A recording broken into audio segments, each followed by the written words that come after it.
Bismillahirrahmanirrahim. Elhamdülillah деген сөздің манisi. Elhamdülillah деген сөзді айту менен біз қандай даражаларға жетебіз.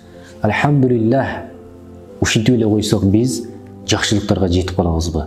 Же болбосо кайсыл эле абалда болбосун elhamdülillah деп айтуу менен биздин берилген нерседен дагы 2 есе, 10 есе, 100 есе көп сооп аларыбыз мына ушул туурасында bir hadis var. Bu hadis Anas radıyallahu anhu'dan gelет.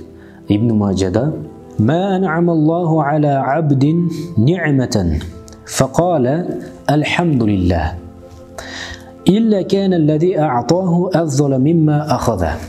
Эми кайсыл bir insanga Allah Taala bir ni'matinden berse, жакшылыгынан берсе, ошол ni'matın, жакшылыгын алган кулу, пендеси elhamdülillah деп айткан болсо, ошол elhamdülillah деп айтуу менен ошол берилген неаматка караганда ошол elhamdülillah деп айтуусу баалуураак болуп эсептелинет.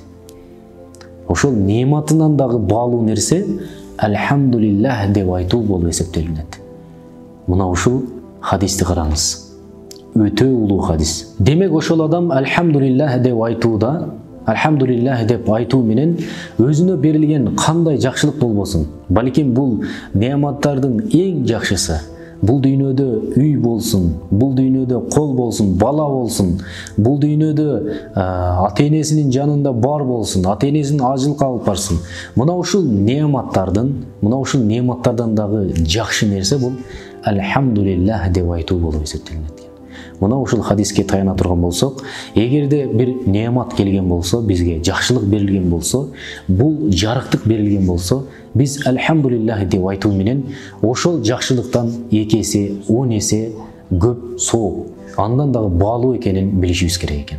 Ассаламу алейкум ва рахматуллахи ва баракатух.